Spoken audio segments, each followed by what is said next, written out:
Alright, today we're going to try to attempt to make Forebearer Axe from Fortnite.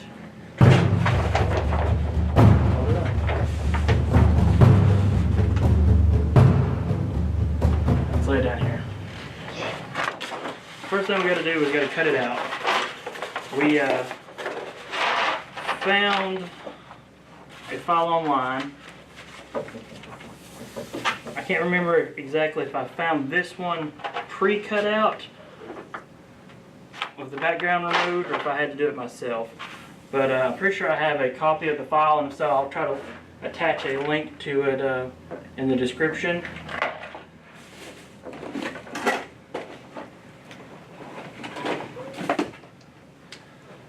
But essentially all you have to do is you get a picture with or without a background, preferably without a background. We have a poster printer, so we blow it up. Other places you can go to Kinko's or something along those lines, and they will blow it up to a life size or however big you want.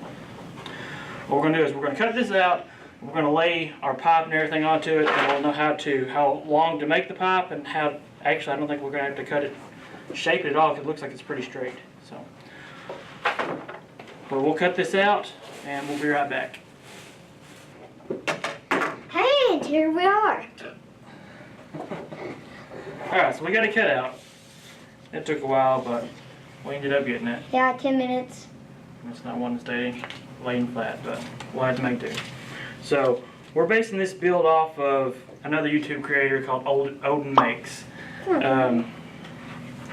And his video, he's making the Leviathan Axe from God of War 4. True. So, we're going to try to take his same techniques and apply it to the Forebearer Axe from Fortnite and see if we can have a similar outcome. So, first thing we need to do is to trace.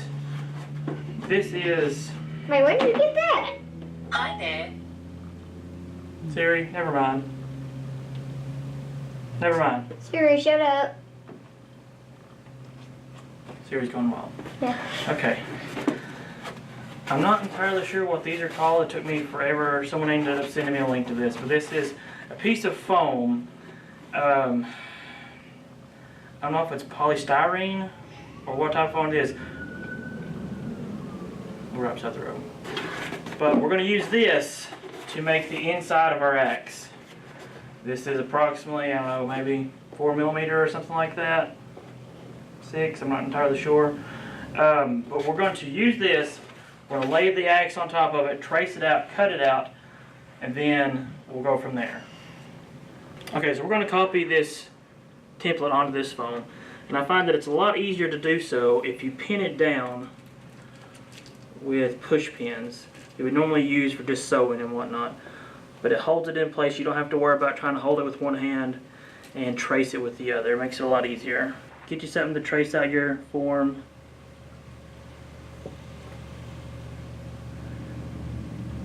Trace around the outside edge of it here, and there goes another truck. What we'll end up doing is we'll do this, and then we'll make another copy of this one we cut out, and then we're going to make that. We're going to sandwich it together to make two sides, which doesn't make sense right now, but as we get further along, you will see why. Alright, and then we're going to cut this out and we'll be right back. Okay, we are going to see which one is best at cutting out the mold from the X-acto knife, the razor blade, and the scissors. I think the knife's going to work the best. Alright, we're going to use the X-acto knife first. It is going to be fun. Okay, we're going to start off with this little X-acto knife first, and we're going to see how that goes from there. And try to keep some fairly good edges here so it doesn't look so rough. I'm not sure how well this is going to work. I don't think this is a new blade. And for you all that haven't worked with foam very much, foam dulls your blades very quickly. And I need to get me a diamond rod to a honing rod. Well, that's why I need 2 knives. That one's not working that great, so let's try this big one here. Oh, yes. Alright, let's try the box knife. I think it worked good. That failed me. Alright, that one out of there. I gotta tie this thing back up. Okay.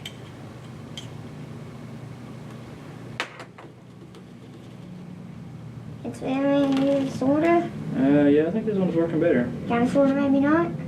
That's my thing. It's a kinda, sorta, maybe, possibly not. Kinda sorta, maybe not. It's my own word. It's my own word. So I should probably stop talking. Alright, so those two, that one works the best. Let's see if the scissors work, because I think you'll be able to do quicker with the scissors. So. Snippy snip. I'm gonna start on this end over here, and let's just see if we can cut through it. Yeah, I think that'll work. I don't think you're cutting it even. No? Are you? Yeah, we're good. Cutting it below the line. Yeah, well, I'm just kind of eyeballing it.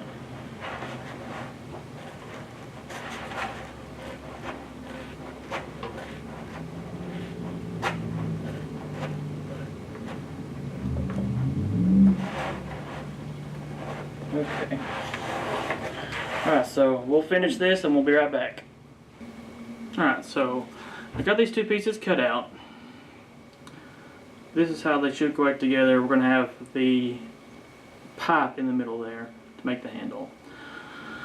These are a little rough around the edges. My box knife wasn't nearly as sharp as I thought it was, so it didn't get good clean cuts. I would recommend for anyone else wanting to do this to make sure you have a good fresh razor blade or a honing stone to resharpen your razors.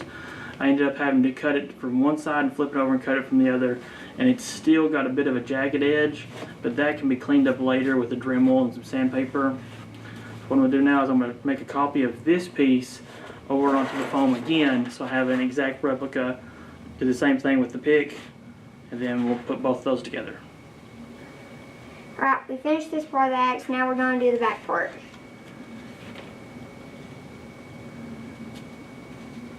It leaves no holes somehow. I don't get it. It's like it like heals itself. Kinda like in Call of Duty. You heal yourself every time. It heals itself in 1 second. And where's the other piece? Well, my dad just cut this out. What the crap's the other piece? We still got to cut it. Oh yeah. We'll do that next. Okay. My dad found some razor blades, and yeah, we already changed them, cut things out, and yeah, I have no idea where we found them. But new razor blades make this exponentially better. You can tell, I don't know if you can tell, I'll try to hold it up here. This one was the one with the old razor blade that's all jagged. This is the one with the brand new razor blade, and it's nice, crisp, clean edges, so it's less work you have to clean up later on. Yeah, but it gets destroyed in like 30 seconds. They do get destroyed very quickly, so like I said, you need to get a honing block or get you a big box of replacement razor blades.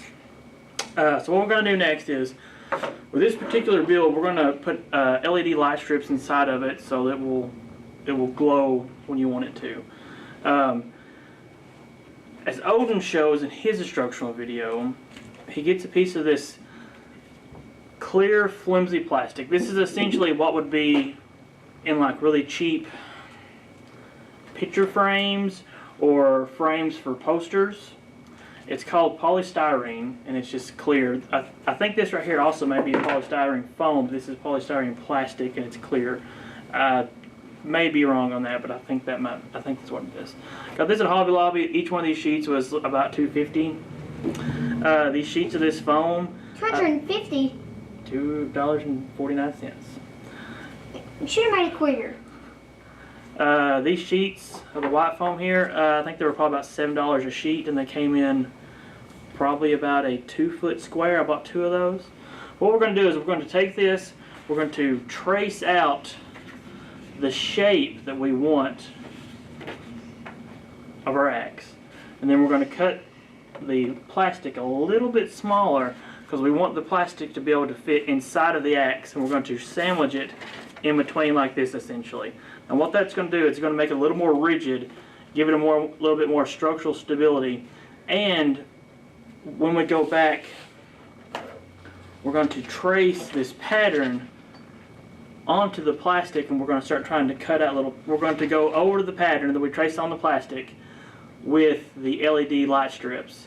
And what that's going to do is once we get those on there and we cut the pattern out on the foam, it'll open it up so that the light can shine through it, and it'll be diffused through the white foam, and then what it'll essentially be, it'll glow in the pattern of the axe. So that's what we're planning on doing. I'm not sure if it's going to happen, but we're going to try. Where are the lights? They're over there somewhere. Well, what time? We'll be right back. How we trace the axe mold onto the plastic, and we're gonna put it between the foam, and the lights are going to go on the plastic. Okay. So now we've cut out. I went ahead and cut down our template, our paper template, just so it's easier to manage. Now, this is representing what we're wanting to try to do here. I've got the foam down that's cut out to the paper template. I've got the paper template attached to the foam with the push pins. Now I've got the polystyrene plastic laid over it. Now the way Odin does it is he goes through and he traces over these designs onto his plastic, and then he cuts them. He traces over and then he puts his lights in the pattern. This pattern is quite a bit more intricate, and I don't know that I'm going to be able to do that. So I think what I'm going to end up doing on this is instead just try to get as much surface area with the lights as I can, and then when I cut this pattern out in the top layer of the foam, there'll be enough lights underneath diffused that it'll still light up properly. So I don't think I'm going to do that just yet. I think what I'm going to do now is the next step. I think I'm going to go ahead and, well, I'm still thinking, we're either going to take the two pieces of foam, use a contact cement, and glue them together, or I'm going to go ahead and start trying to attach the lights to the plastic polystyrene. Not quite sure yet. I'm going to have to think on it.